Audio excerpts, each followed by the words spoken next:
Eleksyon na naman. Pilipinas, meron bang nagbago? Malamang po, iyan ang sentimiento ng marami sa atin. Pero nakasaad sa ating batas na kada 3 taon, tuwing ikalawang Lunes ng Mayo o sa 12 ng Mayo ngayong eleksyon 2025, tayo'y babalik sa mga presinto para maghalal ng local at national officials, kabilang na ang 12 mga senador. Ngayong gabi, makikilala na natin ang 12 matatapang na tumanggap sa aming hamon. Ano ang kanilang mga posisyon sa mahalagang issue at sagot sa pinakamabibigat na problema ng bayan? Magandang gabi, ako po si Jessica Soho. Ito ang Tanong ng Bayan, the GMA Senatorial Face-Off 2025.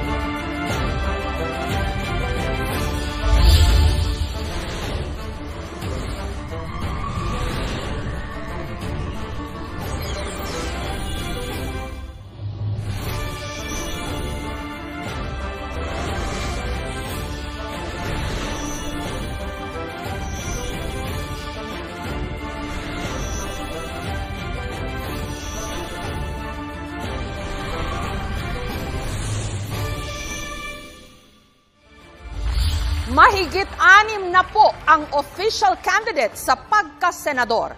Mahigit 30 po sa mga yan ang inimbitahan namin base sa kung sino-sino ang mga nanguna sa pinakahuling SWS at Pulse Asia surveys. Ito po ang listahan ng mga kandidatong tumanggi, umatras at hindi tumugon sa aming imbitasyon. May kandidato ring hindi pinayagan ng korte na magbigay ng panayam. At narito na po ang 12 mga kandidato na tumanggap sa hamon at ipapakilala po namin sila base sa nabunot nilang pagkakasunod-sunod. Bawat isa sa kanila may 20 seconds para sumagot para sa panimulang tanong.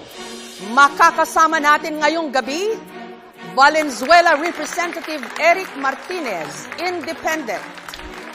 Congressman Martinez, ang tanong ng bayan, matatapos na po ang pangatlong termino nyo bilang kongresista.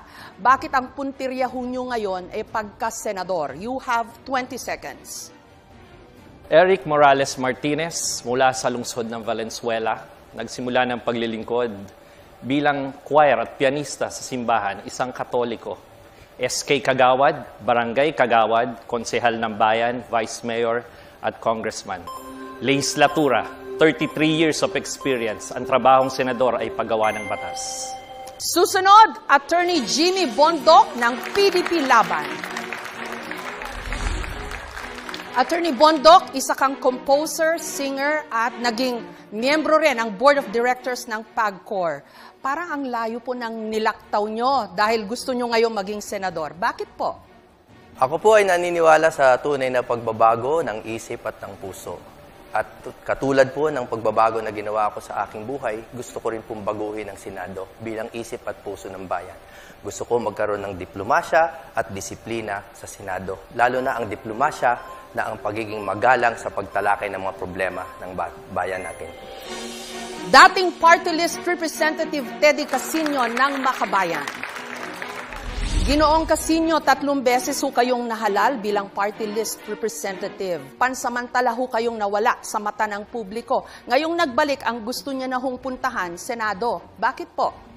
Ako po ay tumatakbo sa Senado dahil kailangan may aktivista sa Senado. Nakita na ho natin, puro na lang mga miyembro ng political dynasty, mga kinatawan ng mayayaman at kapangyarihan. This time po, subukan naman natin ang isang taong subok na ang pagkikipaglaban para sa interes ng masang Pilipino. Teddy Casino po, para sa inyo. Attorney Vic Rodriguez, Independent. Attorney Rodriguez, nung nagbitiw ho kayo bilang Executive Secretary, sinabi nyo na gusto nyo nang mag-focus sa inyong pamilya. Ano po ang nagtulak sa inyo ngayon na tumakbo bilang senador? Hindi ko masikmura ang korupsyon, kaya ako'y kumakandidato upang labanan ang korupsyon sa Senado, bantayan ang budget, at maging tunay at maisog na oposisyon sa Senado. Danilo Ramos ng Makabayan. Ginoong Ramos, matagal po kayong leader ng mga magsasaka at ngayon papasok sa politika. Bakit po kayo tumatakbong senador? Unang-una po, katawanin at isulong ang interes ng milyong magsasaka at manggagawang agrikultural, tunay na reforma sa lupa, palawakin ang natataniman ng pagkain, hadlangan ang land use conversion. Pangalawa po, isulong ang pagpapababa ng presyo ng bigas. Magsasaka, itanim sa Senado, taong bayan ang panalo. Party List Representative Franz Castro ng Makabayan. Representative Castro, dati ho kayong math teacher, union activist at kongresista. Minsang nasa mga kilos protesta ho kayo. Bakit gusto nyo ngayong dalhin ang laban sa Senado? Franz Castro, Teacher Franz Castro, nagsilbing guro sa Kongreso. Ang ating pong karanasan sa Kongreso ay gusto nating dalhin sa Senado. Magsisilbing boses ng mga guro sa Senado, tuturuan ng leksyon ang mga korap at abusado sa gobyerno. Retired Colonel Ariel Querubin ng Nationalista Party. Colonel Querubin, isa ho kayong Medal of Valor awardee at matagal nang retirado bilang sundalo. Ngayon, ang gusto nyo naman hong pasuking bakbakan ay sa politika. Bakit ho sa Senado? Yung Ariel Querubin po, walang takot na lumaban sa korupsyon, sa magnanakaw, at kahit na sa mga duwag. Ang kailangan natin ngayon, isang matapang na senador na lalabanan ng korupsyon at maninindigan sa taong bayan.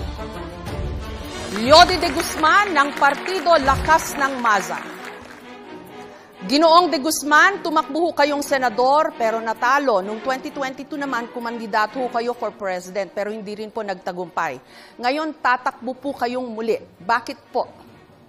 Hindi ko matanggap na ang tatakbo uli ngayong sa pagka-senador ay mga dating mga politiko na nagbalik-balik na sa pwesto pero wala naman nagawa sa problema ng masang Pilipino. Kung ano yung problema ang hinihingi ng mga manggagawang Pilipino noon, hanggang ngayon problema pa rin.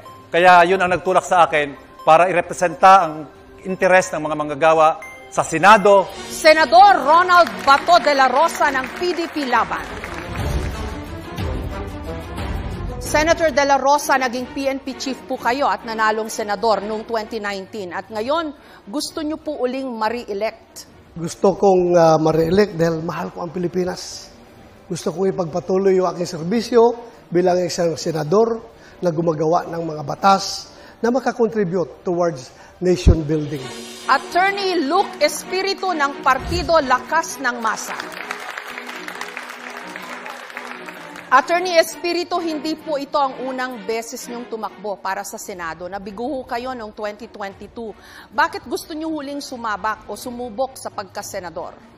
Marami ang mga sumuporta sa atin noong 2022 at tayo ay nagbibuild upon doon sa suportang yon na gusto ng pagbabago sa ating lipunan. Kailangan wasakin ang kapangyarihan ng mga political dynasties at kailangan itong kumbinahin sa isang social justice agenda kung saan ang mga manggagawa, magsasaka at maralita ay magkaroon naman ng patas na pagtrato sa ating lipunan. Dating COA Commissioner Heidi Mendoza, Independent. Commissioner Mendoza, naging commissioner ho kayo ng Commission on Audit o COA. Bakit gusto niyo ho pa ring pasukin ang magulong mundo ng politika? Ang hinaing ng bayan, tax ng ina mo, saan napunta? Ako po'y naglingkod ng 27 taon, hindi nagnakaw at hindi magnanakaw. Kailangan ng Senado ang isang tapat. Naghahanap ang bayan ng mapapagkatiwalaan. Iniaalay ko ang sarili ko dahil nakipaglaban ako at nagtaya ng buhay laban sa katiwalian. At Attorney Ernesto Arellano ng Katipunan ng Kamalayang Kayumanggi. Attorney Arellano, matagal niyo pong inilalaban ang karapatan ng mga manggagawa bilang isang abogado. Sa edad na 83, bakit niyo po gustong pumasok sa Senado? Dahil sa buong panahon na yan, ang lipunang Pilipino ay isang tatsulok. 6% lang ang nasa tuktok at ang 94% ay nasa ibaba. Gusto kong lumikha ng lipunan na may pagkapantay-pantay. Maraming salamat po. Sila ang 12 kumasa sa aming hamon na sumagot sa mga tanong ng bayan.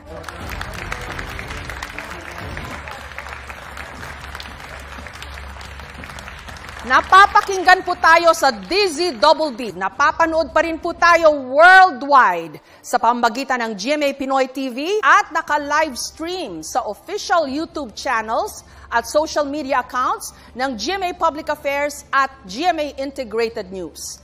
Napakahalaga po ng mga ganitong debate para mas makilala pa ng mga botante ang mga senatorial aspirant, lalo na ang kanilang kakayahan at paninindigan para sa mas matalinong pagboto sa eleksyon 2025.